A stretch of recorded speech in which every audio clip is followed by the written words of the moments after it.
Right behind me is my Squarebody Suburban that I swapped a Cummins engine into, a Cummins 12 valve. And I knew it would be a great pairing with the Squarebody Suburban. So today I'm going to walk through how I installed it, the parts I used, all those kind of questions. We're going to get in the weeds. I'm going to show you what everything is in here, talk a little bit about how it works and why the Cummins is so good, and give you guys a head start on doing your swap.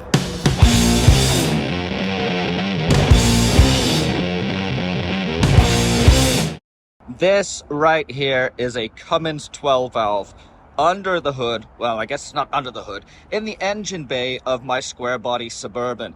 It is a Cummins 6BT 12 valve, and what you can see right here is the longitudinal setup that is common in a lot of diesel engines. On the right hand side, the Banks power pack, that is my intake, and that wrapping right there, that is my exhaust. And you can see that as the exhaust leaves through the manifold, it goes down through my turbo. That's my turbo down right there. The exhaust gas leaving the engine spins the hot side of the turbo. That creates boost. So as air is drawn in through my intake, it hits right there into the turbo and is pressurized by the spinning turbine, and you get boosted air. So higher pressure, whether it's 6 psi, 10 psi, whatever, depending on how fast the turbo's spinning, you get pressurized charge of air running through this intake horn, or I guess it's the output of the cold side of the turbo.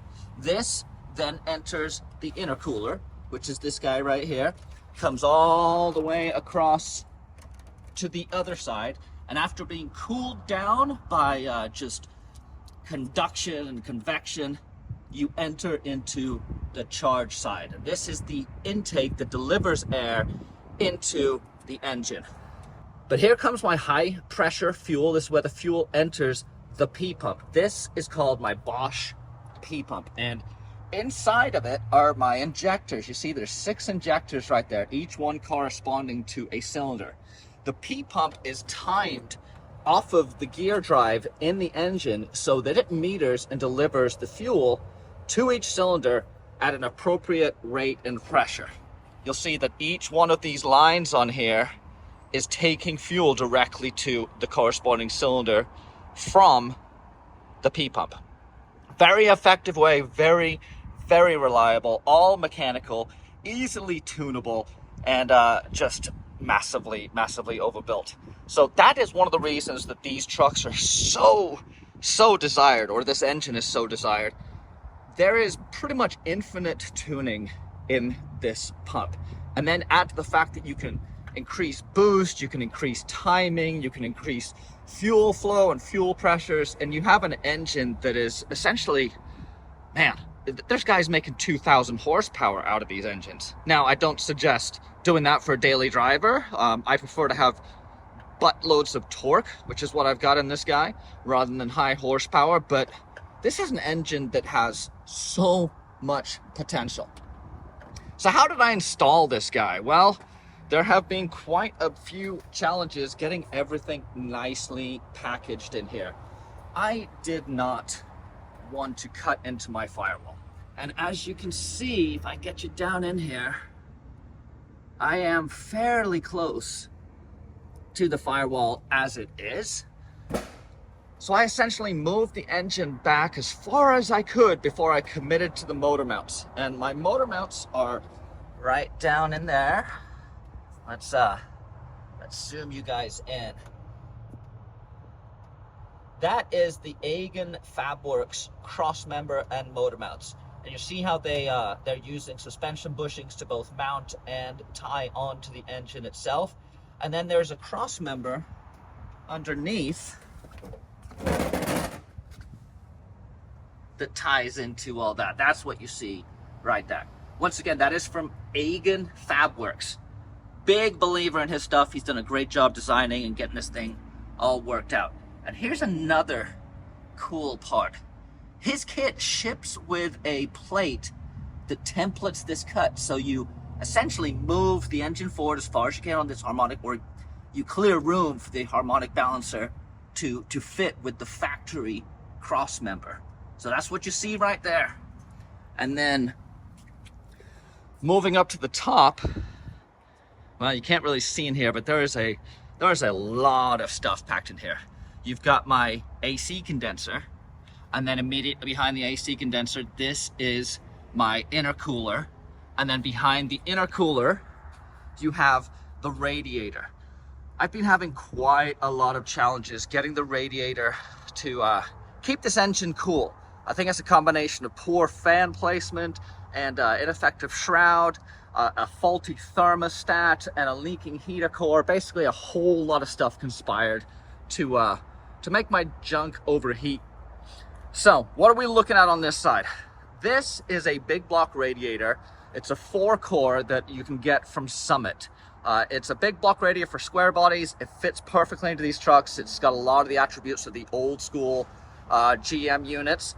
And then I put a Tejas fan shroud on it. The fan shroud is cut and measured for this radiator, and there's a top plate that I'm waiting to show up that will tie all this together.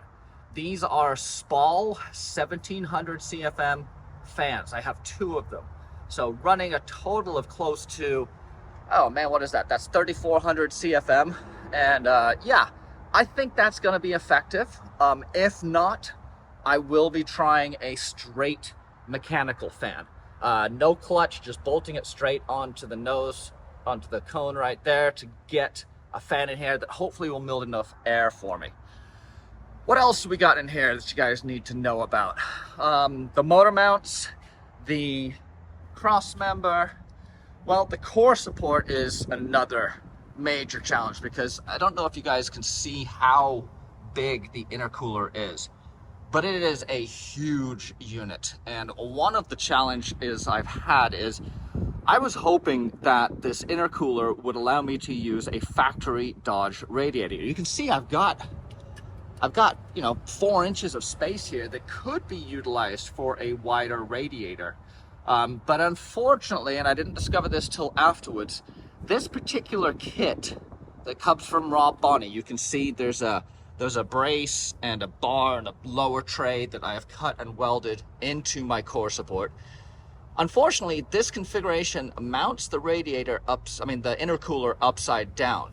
In a factory setting, these intake ports and out ports would be on the bottom, allowing you to fit the factory Dodge radiator that comes out and has release down below for where it thinks the intercooler is going to be. Kind of a bummer, to be honest, because when I installed this, I assumed I was going to be using a factory radiator. I actually purchased one and was quite disappointed when it didn't fit, but that's a story for another time. So that is my cooling system right there. I'm considering putting an oil cooler on here to try and add some additional cooling, but I'm also hopeful that I may have fixed all the issues I had with the Suburban overheating with the installation of a new thermostat.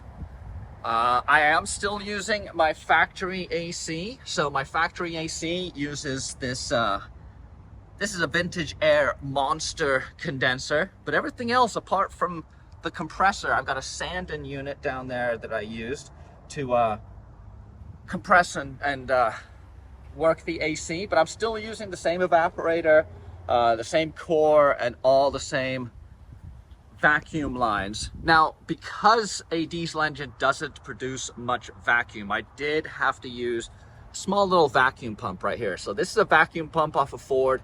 It's just 12 volts, and it creates vacuum that allows my blend door and the hot, cold, and all that to work in my HVAC system.